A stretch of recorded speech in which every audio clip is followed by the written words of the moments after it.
On, try. Yes. Yes. 1, 2, 1, 2, test. Okay. Okay. Okay. If you want, now you can switch off, but remember, then switch on. Okay? Okay. Thanks.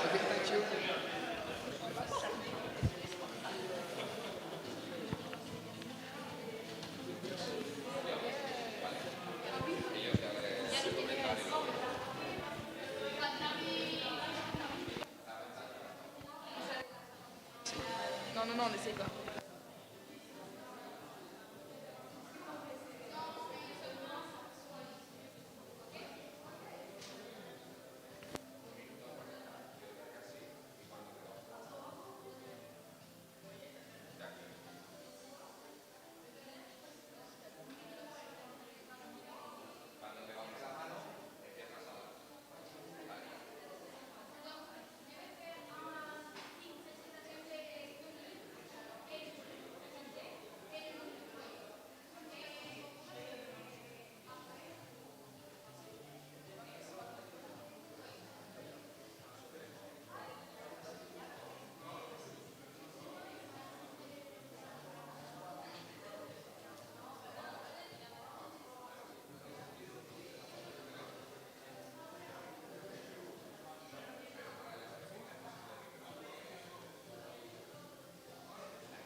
Welcome everybody to the third day of this third International Congress of Young Researchers. I'm Alba Clavero, the director of the Congress, and I will be there with you today.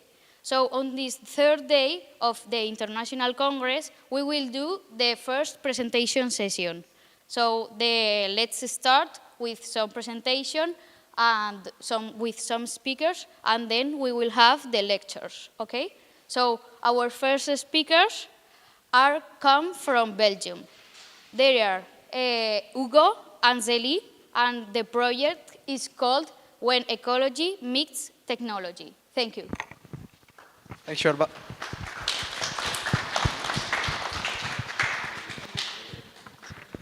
Hello, everyone. Today, we will present you our project, which is called When Ecology Meets Technology, or the Smart Garden project. So, first thing first, how does it work? Its features are automatic watering, so I will explain it later. Soil and air temperature measurement, soil moisture measurement, air hygrometry. It displays the data on an LCD screen, and you can use Excel to monitor everything. Let me explain. So first, let's talk about the automatic watering. We have 5 soil moisture sensors in the garden, which returns a value to a little microcontroller unit. If the value is too low for the plant, it will turn on a pump to water the garden, here, a pump. And if there is a huge rain, the water will drain to another pipe, which will take the water back to the water tank. So we have a reusing system. So as I said, yes, we have some values that are wrote in the code, and if the humidity value is below the value that is defined in the code, it will turn on one pump to water, and if the humidity is too high, it will turn on another pump to take the water back. And I said it measures the soil moisture and temperature. So we have, as I said before, 5 soil moisture sensors and 1 temperature sensor in the garden to display the data on an LCD screen, which makes the use of this system easier. Then we have Meteo Station 2. It works with temperature and hygrometry sensors, which is here. It's a DHT22 sensor, and the data of this sensor can be displayed on the LCD screen too. So every data can be read on the display. And you can monitor the data in live too in Excel. So you can, we don't see anything. We can read all the data and then make some graphs to work with the data. Now let's listen to Zeli, which will talk you about the ecology. Okay, your project can be used in any country or place with a basic resource. Aims to water sufficiently or to absorb excess water that could harm the growth of plants. Our vegetable garden will also work autonomously because it is based on a humidity sensor. Your project can be used a private garden, of course, but also on a larger surface, like a field. The electronic components come from recycled sources, like mobile phone. There are a lot of lodges in the agriculture. This way, on our project can help to avoid projects. A lot of lodges due to the climate hazard. It waves and a raining period. Our project, people could can less water, and it could provide greater access to in in per country. Moreover, our project can encourage a lot of people to have a vegetable garden at home, and it can help people in need to have their own vegetables. C'est tout. Thank you. Thank you for your attention. Do you have any question? Yes. Thank you for your attention. Do you have any question about this project? No? No. So if you want, yes? Thank you. Maybe that's what you're going to say, but as you know, we work on computer science also, so yes. We would be interested to see the code if you have. Yes, no problem. But what? Not right now. I mean, you okay. can share it. Okay, I'll give you. Yes, it's on the website. You can access to this website by scanning this code, and we will give you some QR codes so you can bring it home and do it yourself. Okay, thank you. Thanks a lot. Any questions? No. So thank you for your attention and have a nice day. Thank you.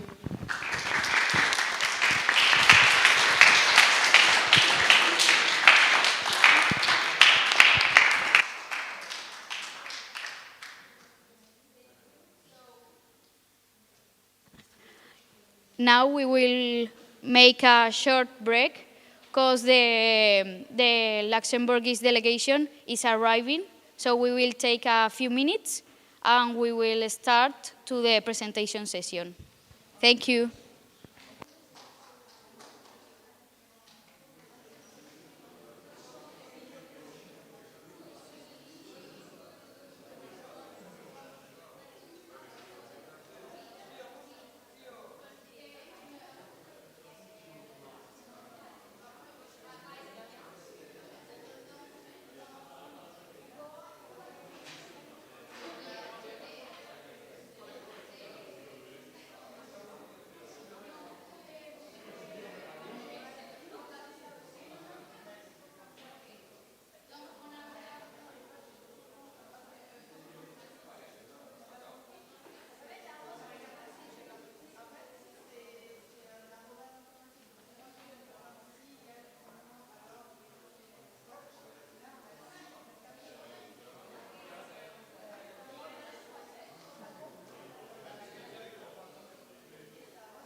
Is it working?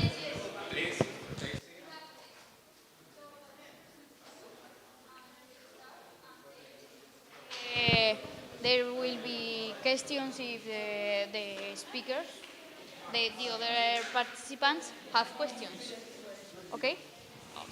So, but I guess I'll be answering questions after my presentation.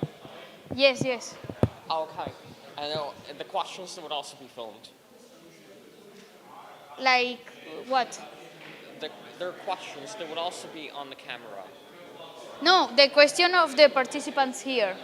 Yes, but it would also be on the stream. Yes. Okay. All we are doing, it's on the stream. Now no, because we are like in a short break, but we are here. Switch on. You can talk, right? Hi. Trying. Okay. Yeah.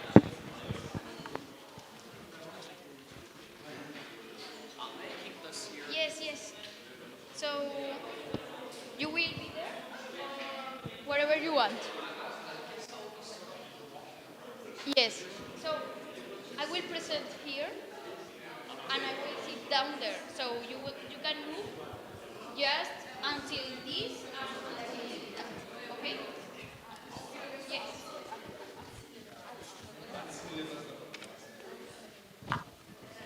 ¿Cuánto? Sí. Espera.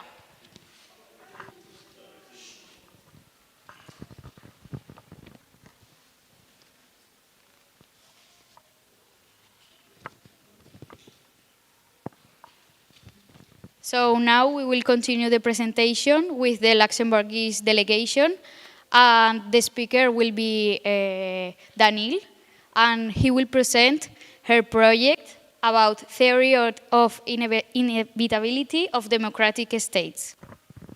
Thank you.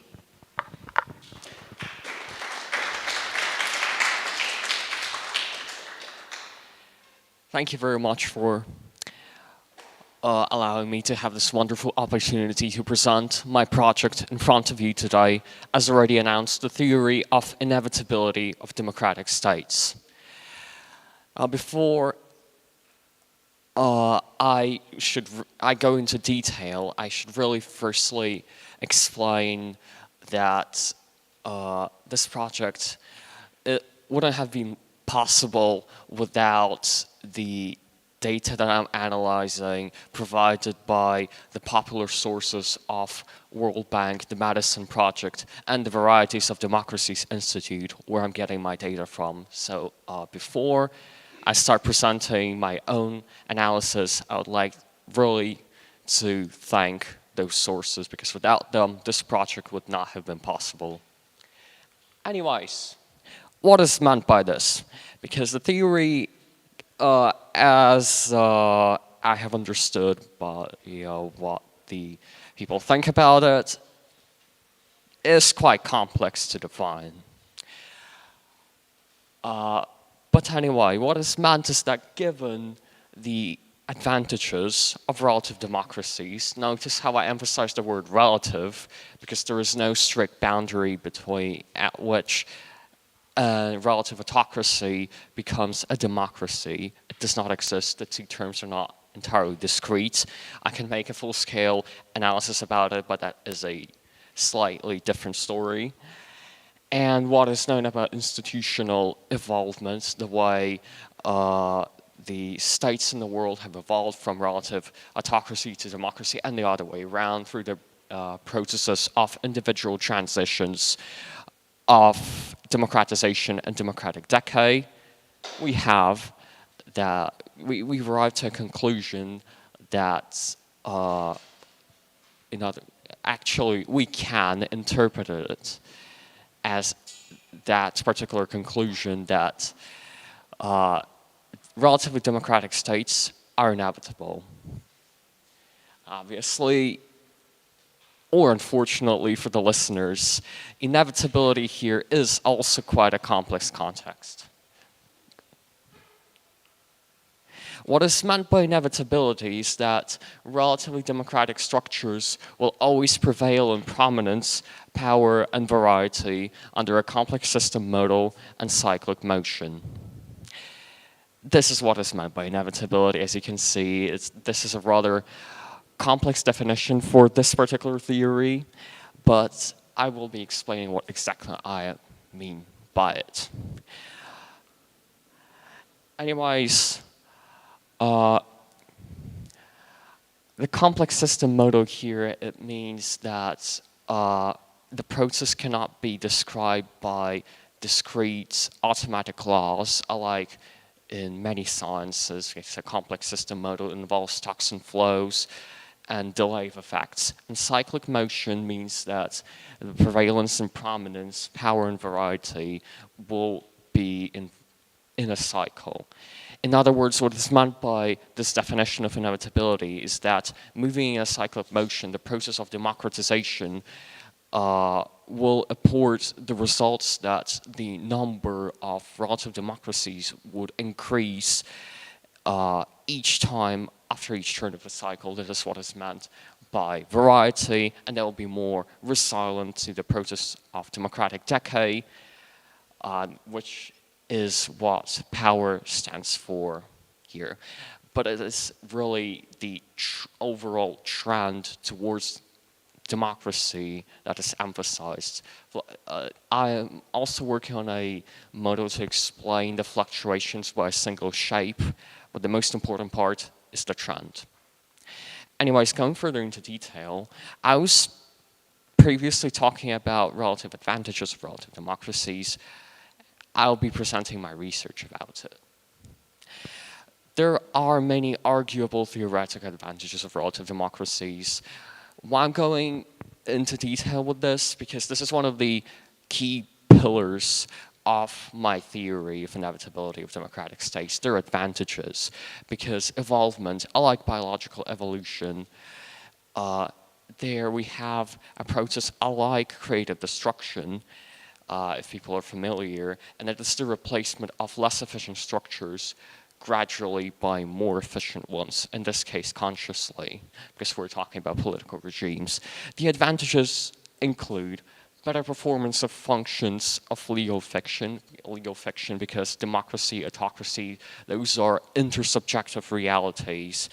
Biologically, intrinsically, they do not differ, and they only differ within our own cognition. This is what I meant by legal fiction. And the functions of legal fiction is the unification of people in large groups to enable them to survive better, in this case, through the achievement of more sustainable economic development, which is, as a matter of fact, one of the other points. All those points are tied together. The next one speaks of capability of sustaining broad satisfaction of individual interests, because it is democracy, relative democracy. We're talking about an increased number of people being in power, at least to some extent. Then the third point, which I've already mentioned, the capacity to favor institutionally sustainable economic growth and development. Growth too, as a matter of fact. The innovative nature, innovation, institutional involvement equals resilience. Is meant by is that relative democracies are both more open to new innovation, because in terms of relative autocracies, the only political innovation that they can undergo is the one to destroy the system, unlike relative democracies. And also the very concept of relative democracy has that trend to be constantly evolving and self-developing. Then there is also the increased stability in response to external economic factors, which is all tied to the third point, increased sustainable development. Then the majority rule, it has been proved more efficient for centuries by the Condorcet's jury theorem. And at the same time, it can be argued by common sense also, basing oneself on that theory, that the majority rule enables the state to, for instance, evaluate the social situation on larger scales so more people can speak up. This is what is meant by the advantages of the majority rule briefly. And also, coming back to sustainable economic development and growth, there is also the capability approach to economic growth that relative democracies can be argued to favor a lot more efficiently. And the capability approach, for brief explanation, it consists of functionings, possibilities that people should be able to fulfill and to choose from. So it's not exclusively monetary, but more than that. After doing research, it was found that indeed there is a significant positive correlation among states by their democracy scores and an economic growth measure, gross domestic product, via the purchasing power parity to compare states more efficiently per capita. This is 2020 data. It was chosen instead of 2021 due to better availability for more states.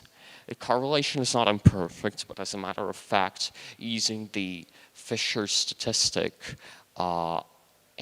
which is a part of the analysis of variance ANOVA, this correlation was proven to be significant. One should, of course, question whether this correlation does, as a matter of fact, imply causation, that it's really the democracy that encourages economic growth and not the other way around.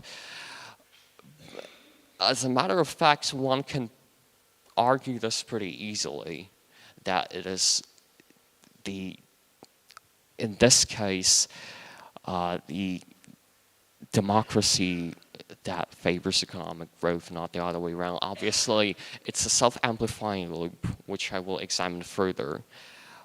But one should know relative democracy is a description of a feature of institutions, and those are us, the people, the Homo sapiens. The Homo sapiens, while economic growth and development are the effects. Obviously, if there were no institutions, there would not be any economic growth and development. So one can argue causation as easily as that from what we have. Then there is also a significant correlation with Human Development Index. That's for accounting for the capability approach. And if one was not satisfied with the way I've argued for causation from this data, let me present to you another study of my own, of course, about democratic states in action. This study examined the recovery from the Great Recession, which we've had from 2007 to 2019, and the recovery was obviously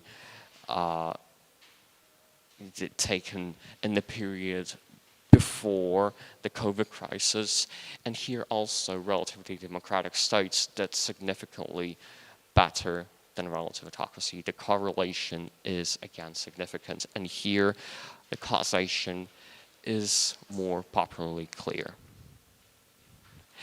Then another pillar for the inevitability of democratic states is the feasibility of single transitions of democratization and democratic decay. It was possible to derive the following 5 causation,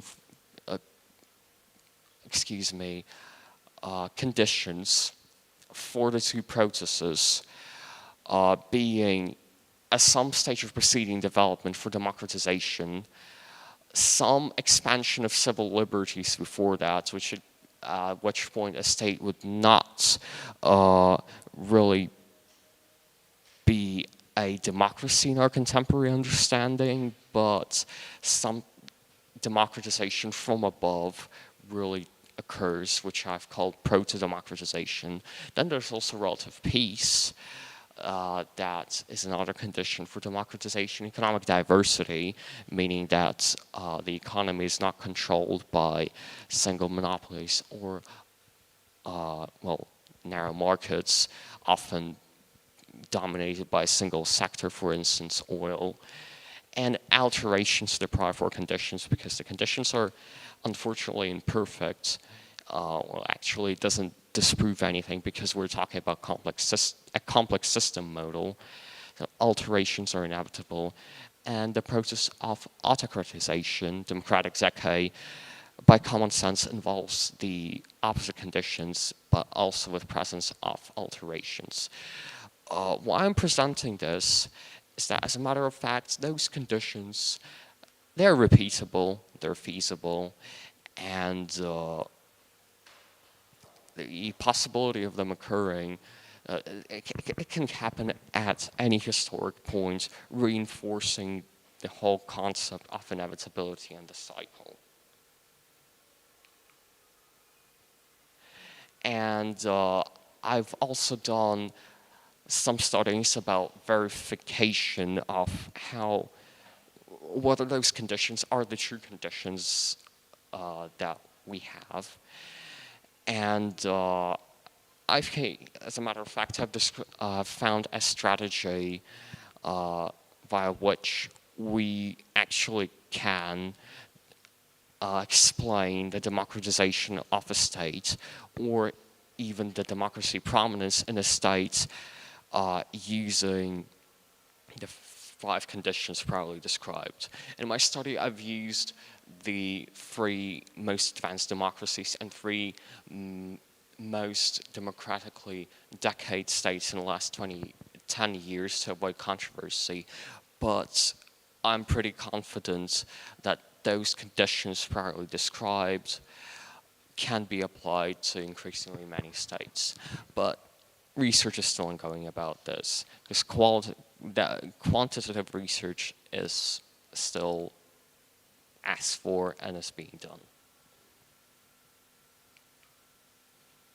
Then a third pillar, I believe the last to inevitability of democratic states, is the historical progression, which I've talked about in the beginning.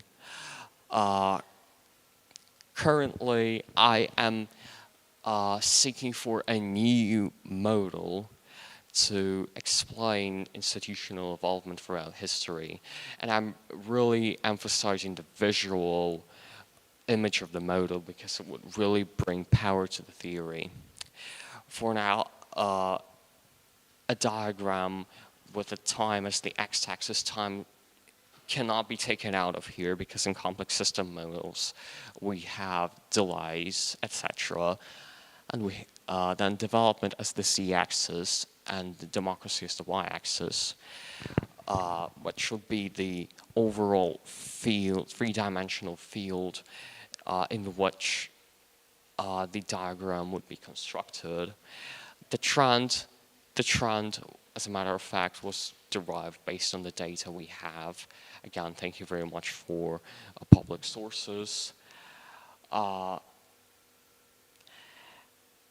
And what is hypothesized for now is that the whole trend, like the trend would simply be, well, a linear line expanding itself along the positive x, z, and y axes, which is, and it would do that given the current conditions that we have. For instance, that the subjects of states are Homo sapiens, and we live in the Holocene, etc., so that we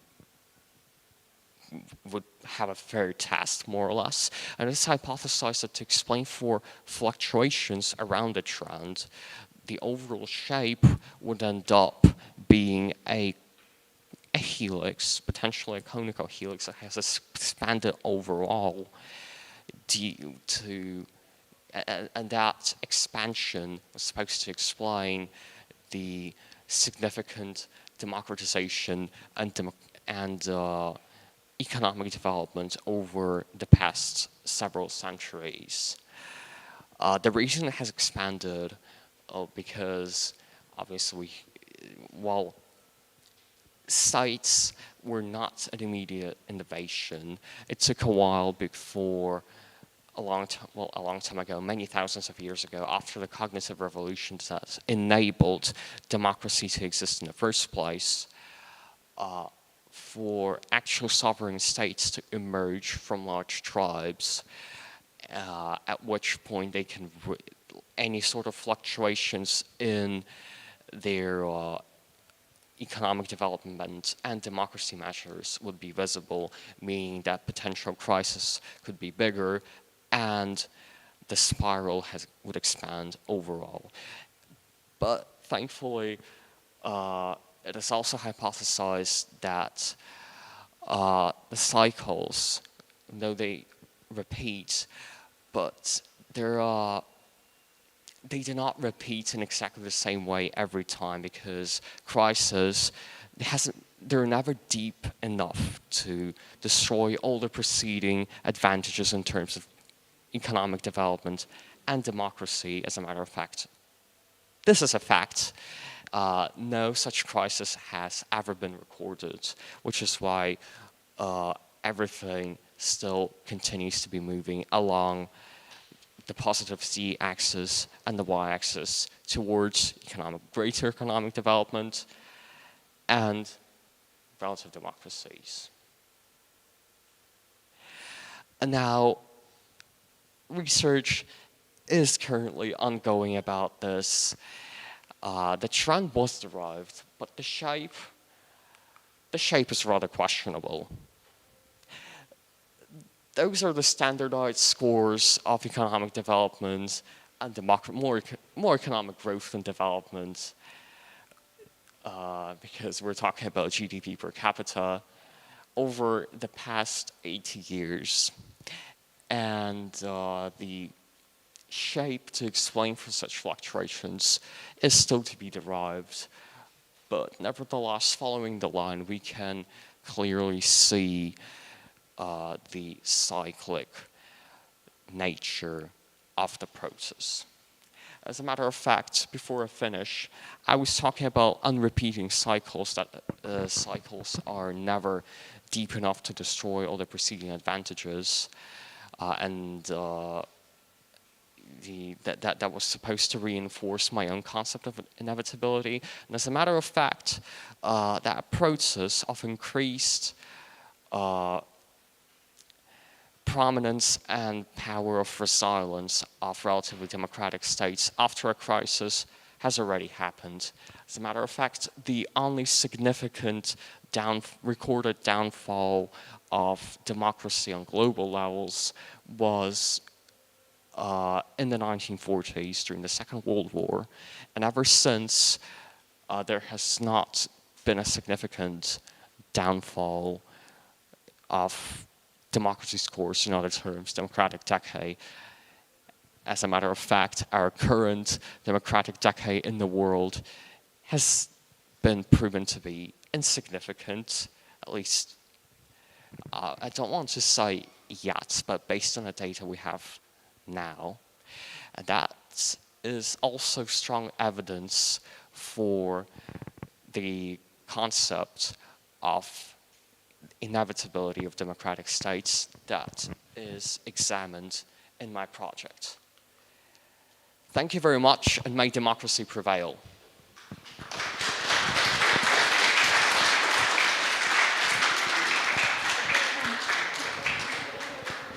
Thank you, Daniel. Anyone has questions? We don't have?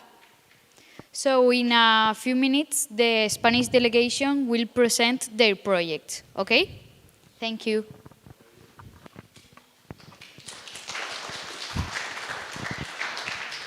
It was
Ale, espera.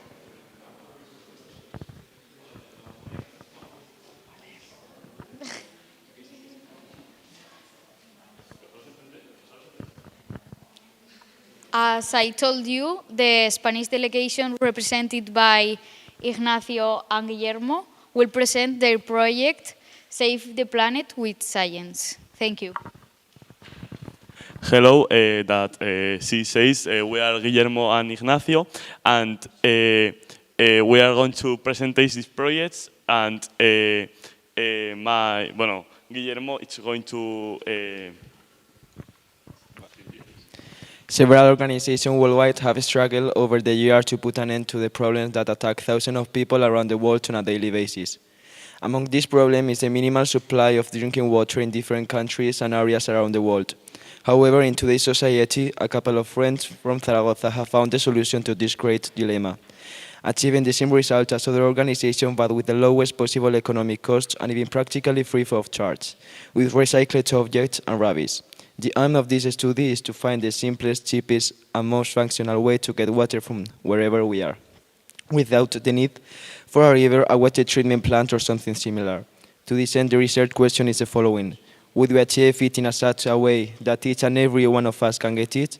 And if so, what would be the economic cost and repercussion? To this end, we invented a machine capable of converting sunlight into water in an incredible, functional, and simple way.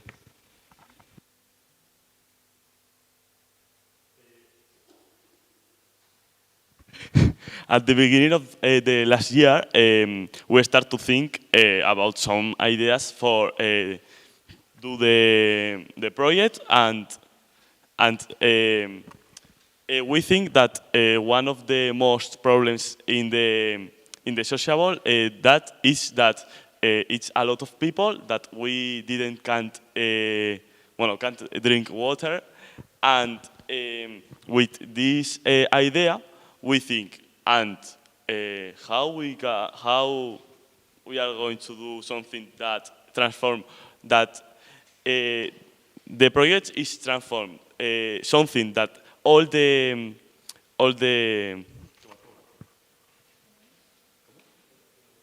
that all the people have in the global and transform to water, and we think, oh, the sun, the energy of the sun we have in all the planet, and we think, and how we can transform the sun into water?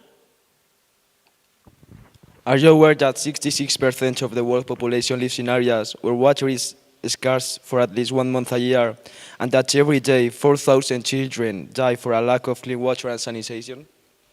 These are real and terrifying figures. I don't know about you, but when we found out about these figures, we wanted to do something to help and came out with an hypothesis to see if it could be possible to invent a machine that could produce water from all these people in a simple way and with few financial costs.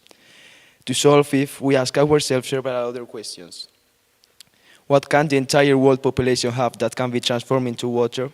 How can we transform it in a way that its cost is minimal, and if it's possible, how much water will it produce?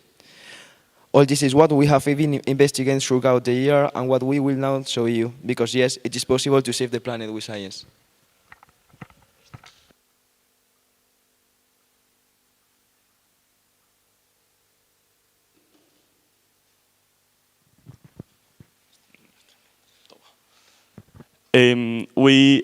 With this idea, we start and we think, oh, the first thing that we need to transform is electricity, and catch electricity of the sun is very easy.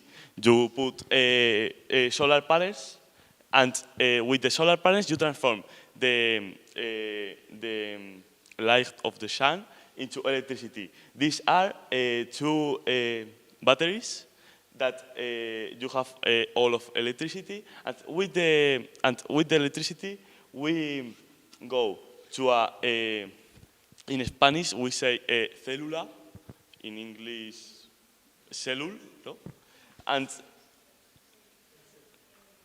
cell, and with this cell is do that one part of the cell is very, very, very cold, and the other side is very high.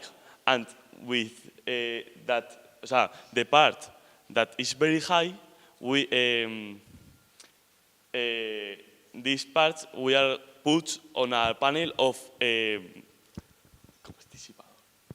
pues, dissipation this high, and the cold we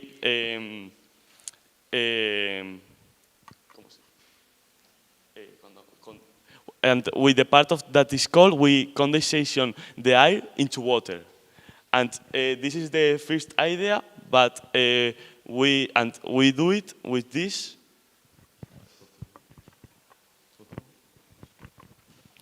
With great enthusiasm, we began the sketch of the design of the machine. We began to perfect it a little bit later. We were able to achieve what was our best attempt. A machine made up of a cell, several heatsinks, and the electric circuit system with the solar panels. With the plan designed and the parts prepared, we went on the construction of the machine. This was not easy, as after several days assembling parts and getting it as a design, the results were not positive.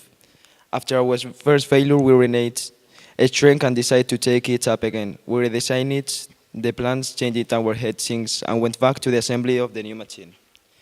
The results were negative again. Something was still wrong, and we couldn't see what it was. Here, Guillermo proposed a change of a project or withdrawal. The efforts were too much, and we were not getting results. Ignacio, however, insisted that at this point we needed a third chance. He motivated me by telling him that if we could make this work, we had one of the best ICIJA projects of the last few years in our hands. We put all our design on the table, looked for faults, corrected them, and reinvented the designs. This time with no margin for error. We have everything measured, the voltage, the amps, the overload, the temperature, and we built this new machine with more enthusiasm than ever. The machine was to use a double battery with 4 poles, so we could have 2 independent circuits, one specialist in the power supply of the cell with its own voltage, and another for the rest of the components, thinking at all the times that if we failed, this project would go down the drain. January 14th was the final date for the motivation of the circuit, thus achieving our long-awaited goal.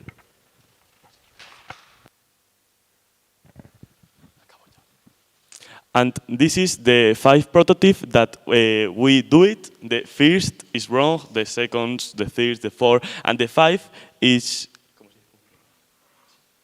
functional. And this is a prototype that transforms a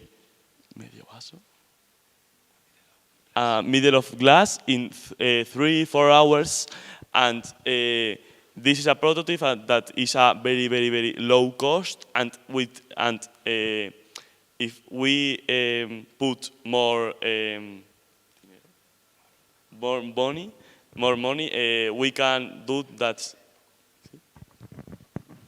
Okay, that this is our machine. One of the most important devices on this is this, the part.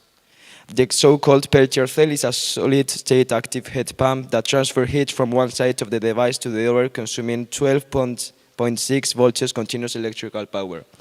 The benefits of using a TEC is that no moving parts, so less frequent maintenance is required, no chlorofluorocarbons, temperature control can be maintained to within fraction of a degree, can be used in smaller or more severe environments than conventional refrigeration, long life with mean between failures exceeding 100,000 hours, controllable by changing input voltage current.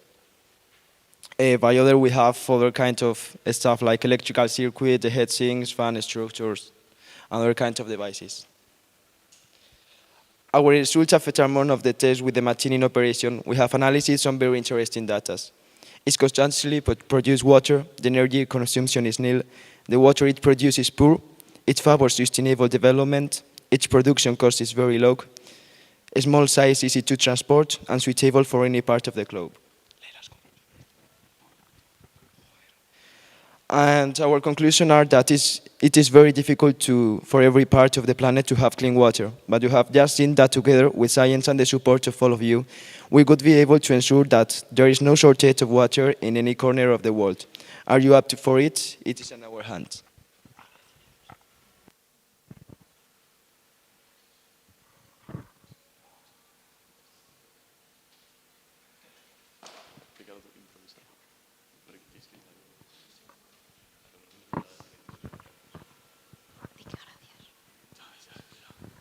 We would like to thank Juan Luis Cortés, that is the coordinates these brilliant projects, the ICIJA organization for give us the opportunity to investigate and improve the world. Ana Montero, a civil engineer from the Aragon's Water Institute, for giving us her current vision of the water in Aragon, treatment plants and river beds. Javier Redondo, for attending us at the University of Zaragoza and providing us with the vision as a physical. To Amparo Cañuelas, teacher of the school at the Current Center, for providing us with ideas and essential materials, and to Francisco Rodriguez, who accompanied us in the construction of the model. And this is the project, and if you have some questions, you can do it. Have you got any questions? No? So thank you, Guillermo and company. And iros para allá. So, ahora lo cogemos. Yes. Now we will have a long break until 12, and we will continue the presentation session. Thank you.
And try. Blabla. Mais ça marche. Bonjour. Ça marche. Hello. Oh, that's good. Okay? Okay. Try always. Here. Okay. Yeah? For like here. Okay. Just on your face. Okay. Okay. Okay. Okay? Sinon, en fait, on peut parler comme ça, juste en le collant. Oui, il faut parler comme ça. Hello. Ouais, Bonjour. Salut. Bonjour, bonjour. Bonjour, bonjour. Bonjour. Ah, j'aime pas ma voix, elle est. En fait, il faut pas se mettre comme ça. Et aussi, faut pas bouger. Moi, ça fait une voix de petite fille. Faut faire comme ça. Nada.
Ça marche? Poneos mirando para allá. Cuando me digas. Ok. Vale.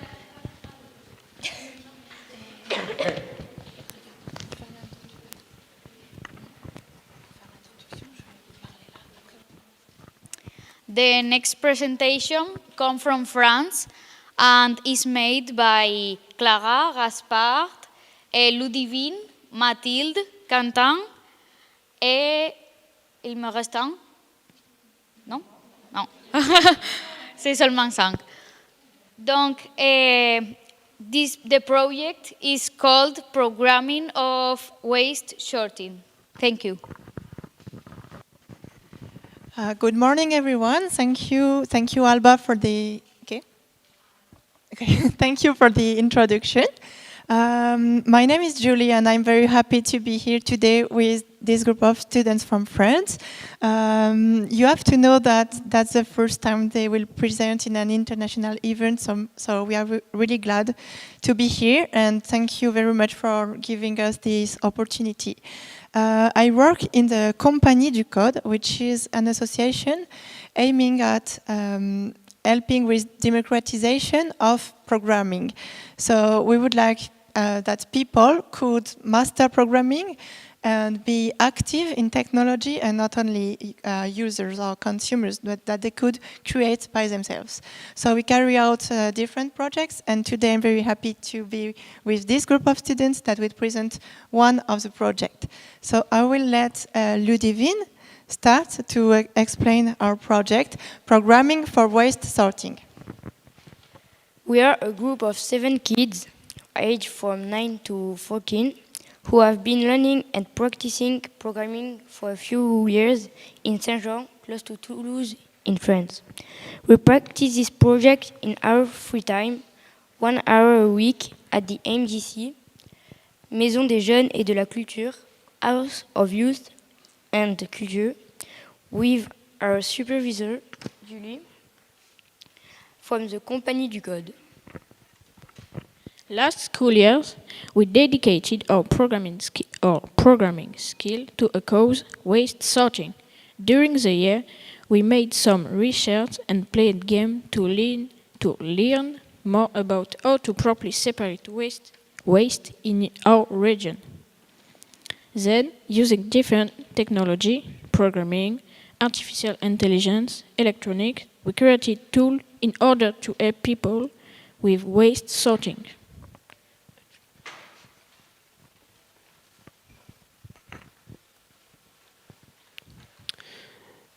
The first one is a video game where the player was to quickly find the right bin for the waste popping up. We also created a quiz to check if people understood well. So just a little demonstration of the game. If after you want to play, you can play, but just I will try to play. So we use the interface Scratch that you might know. That is an interface that can allows people to program and learn programming. So you can see this. So we will use the English versions, and easy because I'm not good at the game. Hi, little human. I challenge you to sort the waste that will fall, putting it into the right bin. To scroll through the trash cans, press the space key on the keyboard or touch the trash cans. So you will see some rubbish that will fall, and I will try to put them in the right bin. You have to know that the bins, the recyclables, they are from Toulouse. So maybe in your region it's not the same. So I have to move. Gaspard, you want to play? Okay, I will explain. So if the waste does not go in any bin, as a mobile phone, you shouldn't put it to the bin. So we will use the bird. The bird will take the rubbish. So we have 4 different bins. We have domestic waste, The blue one is recyclable. It's the one we have in Toulouse. The green one is for glass. And this one is for biodegradable stuff. So yes, batteries, we don't put them to the bin, so we have to save them. The bottles, we recycle. And yes, and the program will count if you manage to sort or not. It's okay. So you have different levels of difficulties, and the students program this project from scratch, from zero. So they build all the projects, and this is to help people learning how they should sort the rubbish. So we can use this for kids, but not only, because in France a lot of people don't properly sort the waste. So everybody can train with that. And what Quentin said, that we also created a quiz. We will not show you, but just to show you this idea, that's a quiz also to train people to answer questions about sorting in France and in Toulouse region. So that's the kind of quiz that we tried.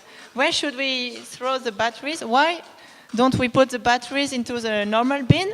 So that's because there are dangerous chemicals products inside. So, okay. And if you don't answer properly, like paper, for example, paper is made of plastic, it will be wrong. Okay. So that's just the example. Now we will continue with the second project that we created with Clara. The second one is an avatar empowered with image recognition training that indicate pupils the correct bin where they should throw the rubbish when showing it to the camera. Yes, we will show you right after how this avatar works. So this is the avatar, and after that you will see.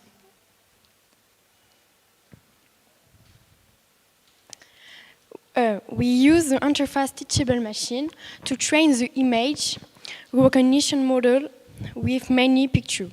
Then we used the model in the program in Adacraft. So this is the interface that we use. As Clara said, it is teachable machine, and we had to create 4 different categories of kind of waste. And we trained the model with a lot of images. So either pictures that we found on the internet, either pictures that the students took from home. And then we used this model in a Scratch-like platform that his name is Adacraft, here. We programmed a microbit card that can control a motor that shows the right bin with an arrow. In the MJC, there is a Fab Lab. We made the arrow and the bins with a 3D printer. Yes. So now we will show you the avatar, and we will need to show rubbish to him. So, Ludivine, okay. I will put full screen. I will, la banane? Okay. Let's go. So first he will say something. Hi, I'm your waste sorting assistant. I will try to help you sort the waste properly. Show me trash on the webcam and press the space key on the keyboard when you're ready. Are you ready? I think this waste goes in the bin of recyclable. But I'm not very sure of myself. So I think he's not sure. That's because it's not the good one. So we will try. We will need to put it closer, I guess, the camera. So let's try.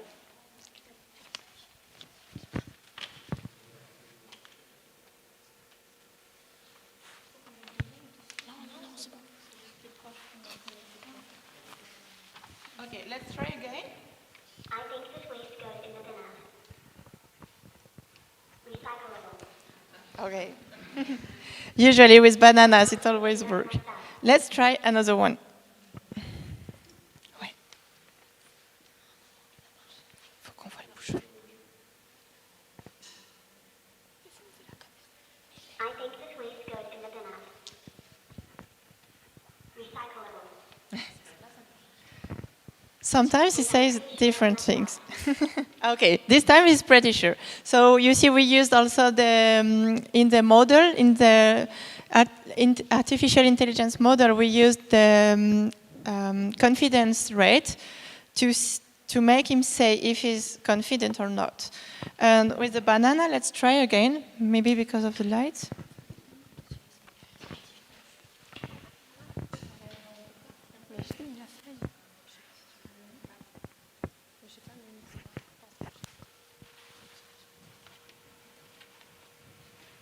I think this waste goes in the bin of domestic waste. But I'm not very sure of myself. Okay, so today he doesn't want to sort properly the banana. We can try later if you want at the hostel or in the afternoon if you want to try. But that's what the students created. So they used different tools, electronics, programming, artificial intelligence, and also 3D printing. And so I would like to say congratulations to them. And also we would like to say a big thanks to you for listening and watching the project and for giving us the opportunity to present today. Thanks a lot.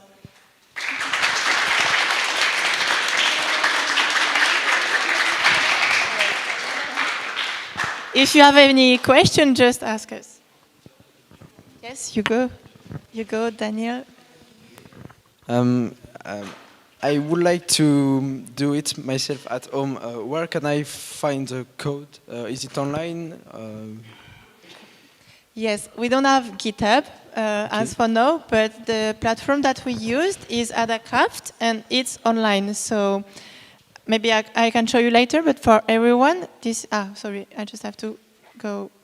Okay, so AdaCraft is Scratch-like platform. It's developed by a colleague of mine.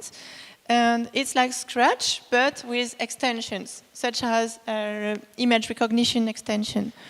So it's online, and the project is shared online.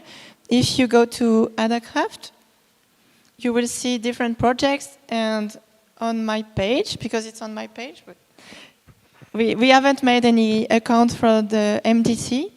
You can find different projects, and you can find this one, waste sorting. And for the project on Scratch, it's the same. On Scratch, everything will be shared. So we have this account. And on this account, MJT Saint-Jean, you can find the quiz and the game. It's online. And also, for the model, we can just give you the link of the trained model. That means once you have trained the model in Teachable Machine, you can export the model, and then you get a link that is a trained model. If you don't want to train it again with your picture, we can give you the link of the model that is stored on the Teachable Machine cloud. You're welcome. Daniel? Thank you very much. I've noticed that in your first interactive game, for the garbage that would sort of not be sorted into any sort of special bins by the conventions of the city of Toulouse, you've sort of using a virtual bird to sort of take the garbage away. I have a question. Why exactly did you really choose the bird as your image, given all the negative impacts of, well, for instance, plastic pollution on birds that are very known? Does that not create a sort of a negative image for the simulation?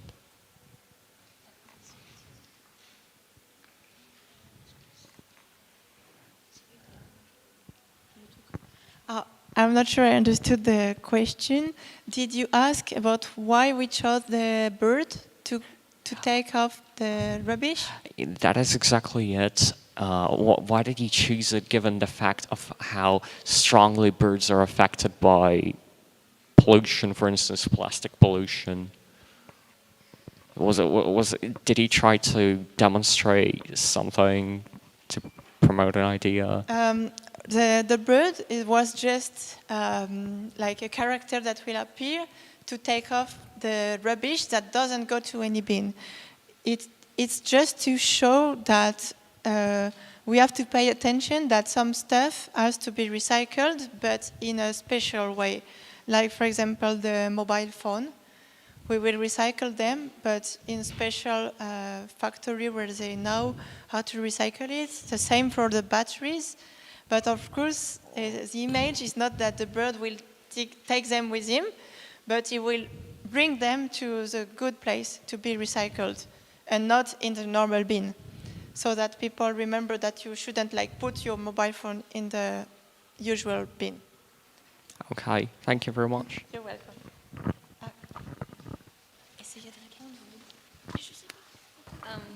Thanks for the invention, and I think that this would be a great idea to add in first grade or second grade school, middle school. And do you think it's possible to add it in schools and school computers as lessons or something? Yeah. You mean to use it with older students? Yeah, like in first grade or second grade students to learn how to sort rubbish. Can you repeat, please? So I'm asking that would it be a good idea to add this project in schools at first or second graders, like little children, to learn how to sort rubbish? Which age is it? Because we don't like name the... 7 or 9 years old. Yes. Yes, I think that's possible. Yes, in the MGC we have two groups. This is the older groups, and we have a group for younger that are the same. Yes, 8 years old. And at the end of the year, in June, on the last day, they came and played these games to practice. But yes, we think it would be good for them to practice because that project aims with helping other people to learn how to sort properly. But we also think it would be good for adults. Thank you. So thank you very much to the French delegation, and we will take a few minutes to the next presentation. Thank you.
Haz de otra.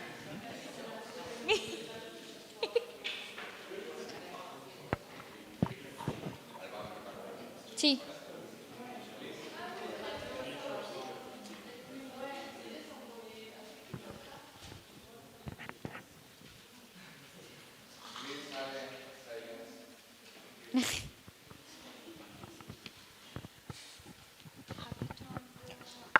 Perfect. So the next presentation, the next paper is presented by Benjamin, and the title of his project is Virophages. Thank you. So, I found myself last year sitting behind my screen for hours on end, just reading about these little things. I tried my best boiling it a bit down because, yeah, I think also with the audience, I'll try my best to make you understand. So, my project is about virophages, really small things and really recently discovered. And, well, how do they work? Let's first talk about the main characters. So, this little thing, it's a virophage. This is not to scale, by the way. But yeah, it's a virophage. It's a very, very small virus that was found, and its size and complexity doesn't even allow it to, on its own, invade cells, which is a point I'll get to later. The second part, player, is the giant virus. It's basically like a virus on steroids. It's this virus that has an enormous size, so that when it was first discovered, people just thought it was bacteria.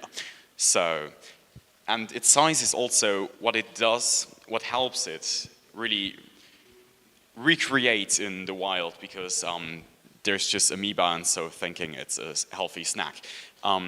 Coming to the amoeba, that's the third player. This poor little thing has thought that maybe giant virus would be tasty. What they will do is they will just absorb it and act as a host to the giant virus, and the giant virus will manipulate it to creating a viral factory, which is like around here, where it's just going to be a recreational paradise for viruses. Now from this, there's two possibilities for the amoeba after it's been infected with a giant virus.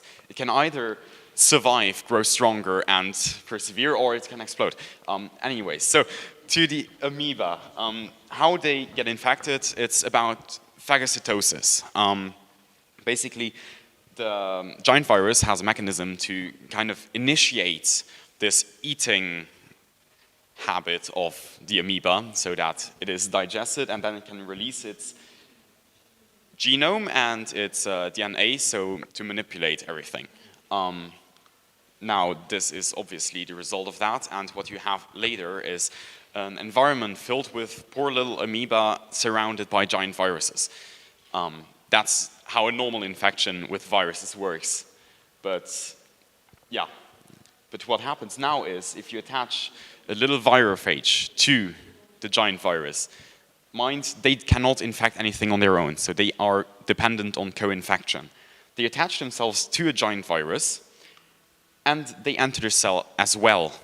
So now there's an important question.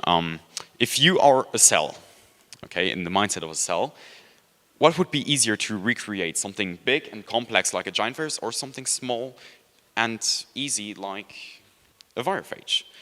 Well, obviously it's going to be the virophage. So the cell fills up more and more with virophages instead of giant viruses, depleting the resources of the amoeba, and therefore reducing the amount of giant viruses created by up to 70%. So later on you have a result of an environment filled with, first of all, a surviving amoeba, and giant viruses in a very, very small number, and a lot of virophages who can immediately attach onto the giant viruses and just generally reduce the number. And that's the first part of virophages and giant viruses, the co-infection and reduction. Now, they also feel kind of bored, so they like to play around with DNA. This is the second act that they play. So they have something that's called a lateral gene transfer. For all you need to know, it's just basically taking some genome, adding it, and taking away. So what they do is, the surviving cell, they go into the genome of that cell, of that amoeba, and take some sequences of DNA from the giant virus and just put it in there, so that now it has an immunity against giant viruses. Now, this is all fine and well, but the giant virus can do the same. And they can also create some sort of defense mechanism against virophages. But then again, the virophage can also influence the DNA of the giant virus in another way, so that those 30% that are still being produced become sometimes malfunctioning, they don't even work. So in general, it's a lot of potential in using that, and also to implement DNA and whatever. It's only been discovered in like around 2008, so there's still a lot of room to enhance the potential. But yeah, I'd say thanks for listening, stay curious, there's a lot out there, and don't ever just look over some dust particles in your microscope. So yeah, thanks.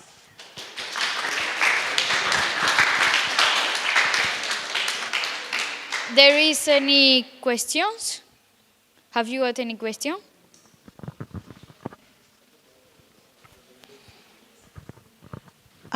Have you already observed on the microscopes the virophage? I have not yet Not done yet. that, but Okay. this has been just a boiling down of Yeah. hours on end of research, but Okay. I'm trying to participate again Okay. and trying to use that in practice, maybe find something and Okay. name it Fluppeltube or something. Great. Good luck. question.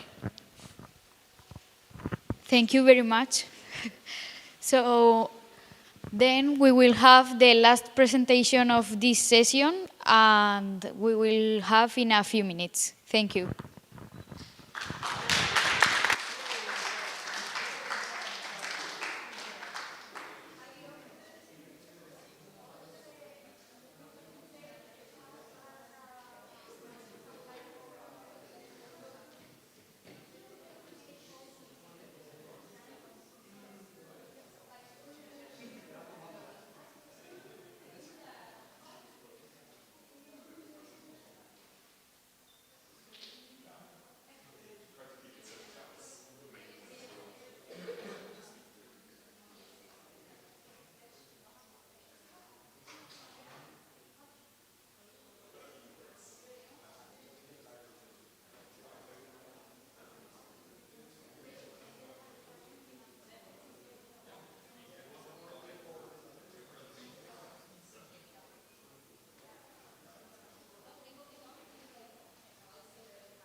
¿Me presentaste? Pon la pantalla para ti.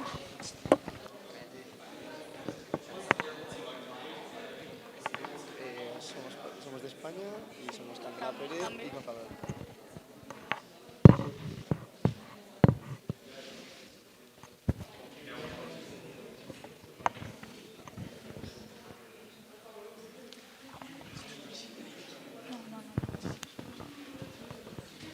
Hi.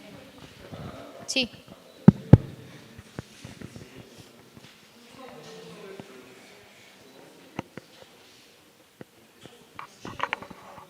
So the last presentation of this session was made by the Spanish delegation another time, and is presented by Conrado and Candela, and the name of the project is Huella Cero. So thank you so much. Hi everyone, we are Huella Cero from Spain, and we are Candela Pérez and Conrado del Río, and we are going to present our project. Okay. Climate change is one of today's most prominent issues, and it presents an extensive and costly change for citizens. Our main motivation is climate change and how can we act. We believe that climate change is a very important dangerous factor that can gradually lead to the destruction of everything we have today. We think that if each person takes care of his actions, the environment situation will improve. First of all, made our project, we thought if someone has made a similar project, and we found that a school of Spain in Castellón made a project very similar of that, but with a little bit differences. The differences was that they haven't think any solutions, any prevent measures, and the most important prevent measure that we have proposed was plant 12 trees for reduce the contamination. Our hypothesis and objectives. At school playground, over the years, there are more and more waste at the ground. So we thought that the annual carbon footprint of the pupils of our school it's not offset by the CO2 avoided by recycling waste. The work intends to relate the recycling of the waste and above the carbon footprint that we generate as pupils in our daily lives on the period of one school year. Our objectives are collect information, get it, calculate it, and check if our hypothesis is correct or not. For take all the data and the solution to our problem, we follow a process that first of all we ask all the pupils of our school, and the two questions that we made them was how many kilometers they do to a school and how they do it. Also, we take the data and finally with some formulas we take the solution and the results of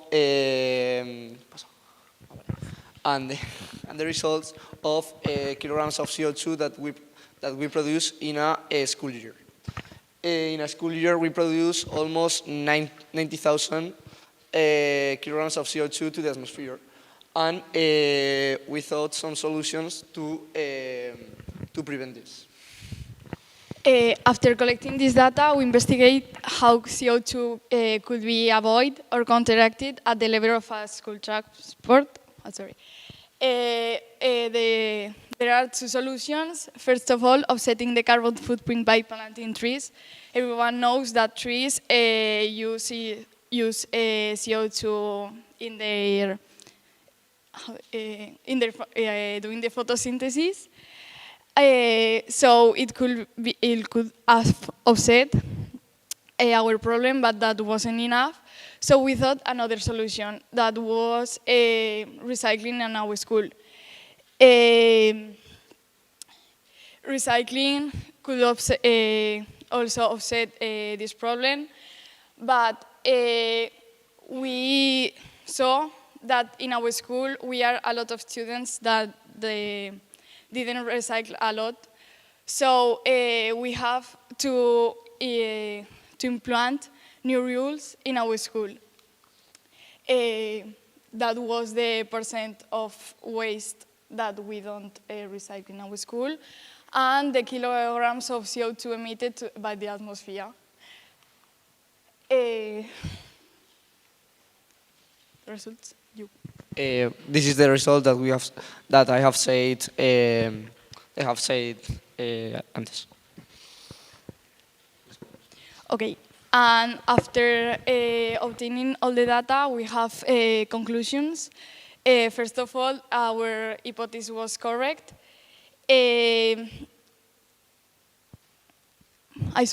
The carbon footprint emitted in the transport it's not offset by the recycling waste in our school.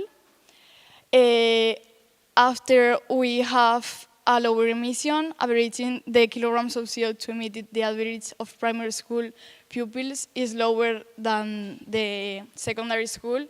We think that this data is because primary school have to go to school with their parents, and secondary schools could take the public transport.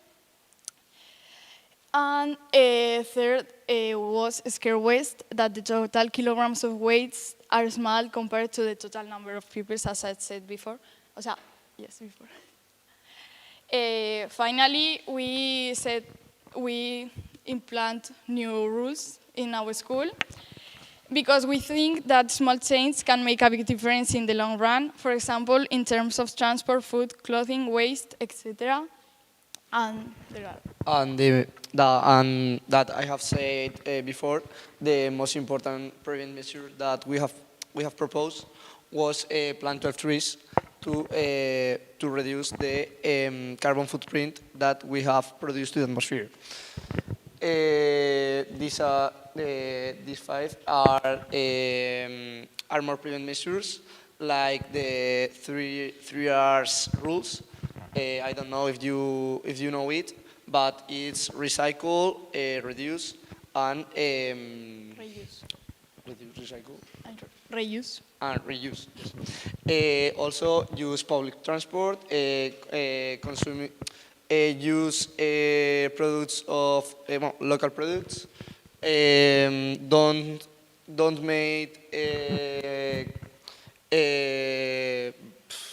buys from another places, and reuse the clothes. Any question about our analysis or something else? No? So now, thank you all for listening to us, and if there are any questions, ask us. Thank you.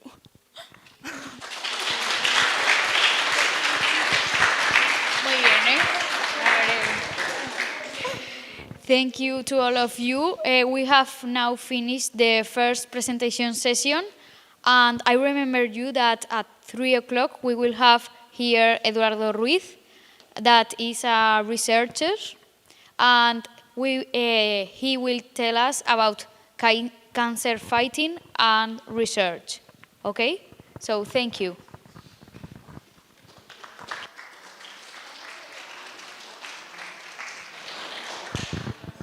Guys, now we have like 1 hour for free time, and lunch will be at 1:30.